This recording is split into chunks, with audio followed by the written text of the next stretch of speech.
Alright, what's up everyone? Welcome back to the Rideshare Hub. How's it going? I hope you all are doing well. My name is Dylan and today I have...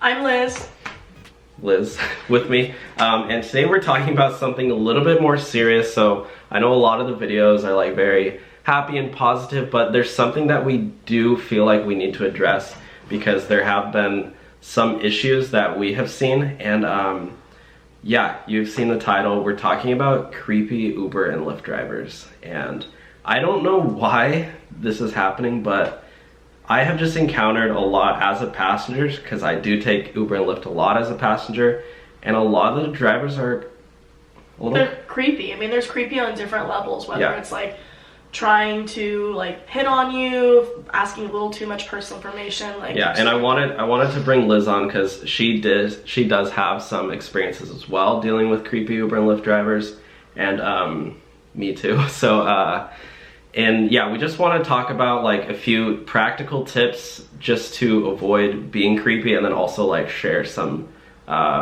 a couple encounters that we've had. Some personal testaments. Yeah, and just things to avoid. It's not necessarily just being creepy, but it's also, you know, like staying professional and treating this you know, in the best way possible. It's a real job. I mean, if you go to a bank, you don't expect the bank teller to be creepy, you know, like this is your office, your service is for the passenger, they're not supposed to serve to you. Yeah. So yeah, as an Uber and a Lyft driver, you are an independent contractor and people are trusting you with their life. So your job is to take a passenger from point A to point B in the safest way and the most comfortable way possible. And you know, you can do all these other things to make more tips, make more money, but you know, in the grand scheme of things, it's just get to point A to point B. Yes. So yeah, we want to talk about some of the things not to do and things just to avoid, just to be safe. So first off, do you have any experiences? I do. One time an Uber driver was picking me up from the airport, taking me to my house, and you know, we were just talking, small talk, and at the end he's like, oh, you know, I don't usually do this, but can I get your number? And automatically, like, that made me feel like really uncomfortable. I was like thinking like, we had a nice conversation, now he's just creepy. And I'm like, yeah, honestly, like, I don't feel comfortable, hope you have a nice day. And it was like, oh, okay, bye. So as a passenger, how did that make you feel towards like taking Ubers in general? It made me honestly feel kind of hesitant. Like, I know that doesn't represent every Uber driver, but you kind of now go into a situation like having your guard up, like, okay, if something creepy does happen, this is what I should do. Yeah.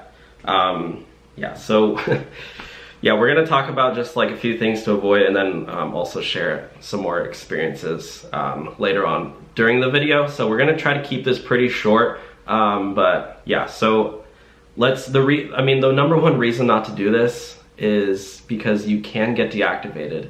If a passenger reports that they felt uncomfortable during the ride, and you know, they write that the driver was hitting on them, the driver can get deactivated for this because it goes against Uber and Lyft's terms of service. And you don't want to lose your job. I mean, the whole point is to get your job, make money. Yeah, it's not worth the risk. You know, even if you feel like maybe there's some connection, don't risk it. Don't do it. It's just, this is your job, this is your workplace. You know, like we we're saying, if you know, you're working at like, if you're in a sales company and you have a client come in and you feel some connection, you're not going to be like, hey, by the way, do you want to grab dinner? If you're like, weird. If you're negotiating a deal, like it's the same thing. You don't want to risk this job opportunity. I mean, Uber and Lyft is really a great opportunity to make money. And, you know, as you guys know, Uber and Lyft's not going to be around forever. You know, we don't even know, maybe driverless cars are going to come out. We don't, I mean, not necessarily, but just right now, Uber and Lyft is, I think, one of the best opportunities out there, and I don't think it's going to last forever. I mean, the money right now is really good, but it might not last forever. So what I'm trying to say is don't risk this great opportunity for trying to get someone's Just don't mix business with pleasure. Like, Uber's your job, that's your business, stick to it. Yeah. So reason number 2 is that, you know, you can make your passengers feel uncomfortable. The reason your passengers take Uber and Lyft is because they don't want to take the bus, they don't want to walk, they don't want to deal with people. They literally get in the car to chill, relax, and get to their destination as comfortable and as convenient as possible.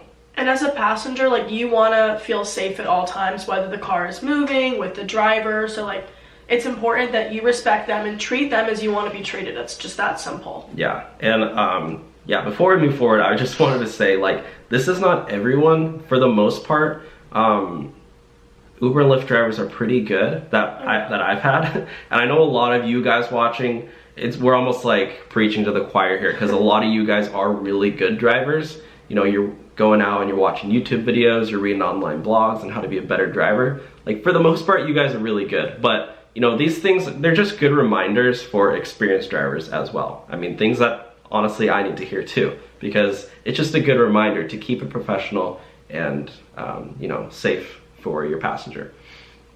And then also we wanted to say, like, in general, it's not really good to like go out of your way and hit on somebody. No. Like, if you're just walking on the street and you see somebody that you think's attractive, you don't want to just like run up and ask her for your number. That's essentially what you're doing. It's honestly not gonna work. Like, Yeah. it really won't.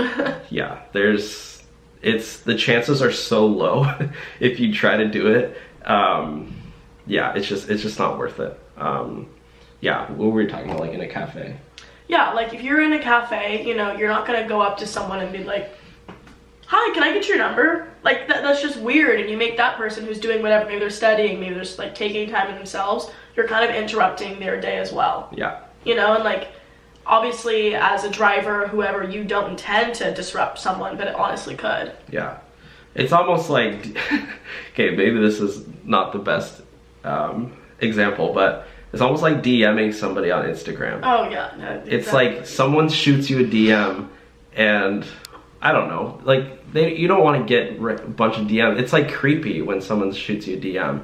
But at least on Instagram you can ignore it. If you're in a car with an Uber driver, you really can't ignore that. Exactly. This is also something that I found. This isn't necessarily being creepy, but this is also just being like too forward with personal information. And like, what I have found a lot as taking an Uber and Lyft as a passenger is that like a lot of drivers just openly talk about their personal lives and they share things with their passengers that just way too open. It's just not really appropriate.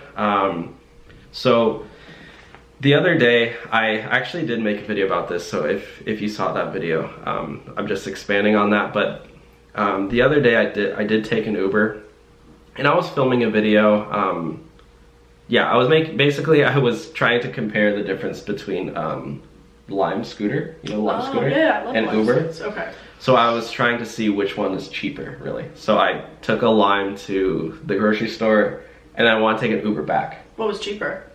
Lime was like way cheaper. But anyways, so for the video, yeah, I took a Lime there and then I took an Uber back. And when I got in my Uber, I asked my driver, I was like, hey, do you mind if I interview you, like, for the video? And he was like, no, like, I don't want to be on camera. I was like, okay, no big deal. Like, put my camera away and just like. And see, Dylan respect that. He didn't like pry further, you know? Yeah. Like, someone said, no, you stop. Yeah, like, yeah, if he doesn't want to, I mean, I know a lot of people don't want to be on the internet, but whatever. And, but basically the driver, he started asking me, like, you know, what's the video for and stuff. I was like, oh yeah, I make videos on Uber and Lyft. And he's like, I don't want to get too in depth, but he was like laughing and he like kept asking all these like follow-up questions. And I was like, yeah, like, I think Lyft and Uber is a great opportunity, blah, blah, blah. And then I asked him, like, why did you start driving? And then he started talking about, like, he brought up religion and how like God told him to start driving. And then which I actually thought was kind of okay, like, just because I'm pretty like open about that stuff. I mean, most pastors would be like, okay, this guy's weird, but like he started telling me, and then he asked me, what do you believe in you know, whatever religion we're talking about, I don't want to get to. And I was like, oh no, I don't share your belief. And then he started getting mad at me. And then, yeah, it was crazy. I made a whole video on it. But he started like yelling at me, and he started telling me about how like I'm gonna go to hell. And how about like no pun intended there. Yeah, but like, it just don't. Yeah, it was just like a really bad experience that I had, and it could have just been fixed if the driver, like, I don't know. I he mean, could have just not avoided that whole conversation by not prying, because clearly if he was going to ask you and jump to like, oh, you're going to burn in hell, yada yada yada, like just he didn't even need to go there. Yeah, yeah, I actually would have been fine if he said, oh yeah, you know, it's for, he said it was for religious reasons why he started driving, which I actually don't understand, but I mean, I don't judge at all. So but anyways, we want to say that when you're driving for Uber, don't talk about sex, religion, or politics. And that's like the same thing at like when you go to, that's like at the dinner table too, right? That's like everyday small talk. You know, you're not going to bring up these really controversial topics for like a 5-minute ride. Yeah, do you have any other experiences that you've had, or? One time in high school, I guess it was before Uber was the whole like 18 and up rule passengers, which I recently learned from Dylan, but me and my friends were going somewhere and this guy was like, oh, I want you to sing for me, like the driver, and we're like, what? He's like, here, I'm putting in a song, I want you guys to sing, and like, yeah, it was funny, but like the rest of the car ride just made it like really a dense and weird environment, you know, like, I don't know. The karaoke thing? Or... No, it didn't even have the karaoke thing, he just like put a song on his phone. Didn't even use the radio. Yeah, it was really weird. He's like, can I film you guys? And we're like, oh, no. Yeah, that's weird. And then, like, as a passenger, like, obviously I hope your intentions are good and pure, but it makes it, like, put a weird thought in my mind, you know? Yeah. I think, like, one of the big issues is that when people sign up to become drivers, like, when I've signed up, and you just walk in, for Uber, you just walk in, give them your phone number, and they literally connect your phone. They make sure your car's running, and then they just send you off. Yeah. And it's like there's no training. I mean, listen, I get that this like Uber and Lyft, that's not their job. Like they just, you know, they want to pump out as many drivers as possible. But like at the same time, I think there should be like maybe a little bit more driver education that's mandatory. Or even like a handbook on the do's and don'ts. Yeah, I think there's a handbook, but I mean, I don't know. I mean, you get a handbook and I mean, do you always read the directions before you set up your... If I'm setting up anything, I try to skim over the directions as much as possible. Yeah, I mean, there should at least be like some orientation, like, I don't know, I just think that there's a lot of like, what's it called? Misinformation? Yeah, like there's just some gaps, I think. So I think that's where like the problems lie. But yeah, that's pretty much all I have to say. I just think that, you know, when you're driving, like I said before, like treat your passenger as how you would want to be treated as another passenger. You know, like you want to feel safe, you want to feel comfortable. Like if anything, like sometimes your passenger might not always want to talk. So if they don't, like you kind of have to pick up the cues and like don't force the conversation if there's not one there, you know, and obviously like just read the vibe of your car. Yeah. Imagine if your mom or your sister or brother was in the car. Would you feel comfortable if the driver was doing these things to them? Oh, definitely not. So that's when, as a driver, you shouldn't do them, you know. Just treat your passengers as if, you know, with the utmost respect, pretty much. And it's not about the driver. It's more about the passenger. So definitely provide a good, comfortable experience, and don't, you know, use this time to talk about your life or to try to meet somebody. This is not a dating platform, right? If you're looking for that, try eHarmony, you know, a bunch of apps, but not your Uber Lyft ride. Yeah. There's a Texas farming.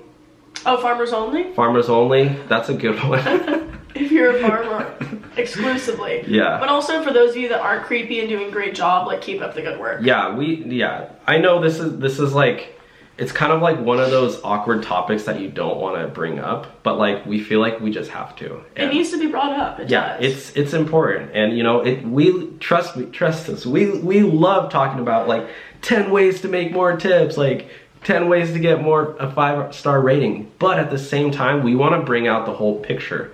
You know, we also I don't know if we have yet, but we're gonna make a video on like rideshare safety, like how to like just look out for yourself as a driver and like safety reasons. So we want to bring out the whole big picture in this. Being informed is important, you know, even if it does or doesn't apply to you, maybe you can share this with someone who needs the message. Yeah. consider this like, you know, when you go to a new job and you have to go through like these onboarding processes, you're like, oh, I don't really want to listen to this, but like in the long run, it's really good to go through these things. All right, guys, that's it for today's video. So thank you so much for watching. Let me know down below, what do you think? What do you think about creepy drivers? What experiences have you had, you know? Thanks for having me on today, by the way. Yeah, exactly. And then we're also gonna make a follow-up video, maybe in a couple weeks, about creepy passengers. So we're gonna turn the tables. Thanks so much for watching. Give this video a thumbs up, like, comment, subscribe, and thank you for coming on. Thanks for having me. All right, bye guys.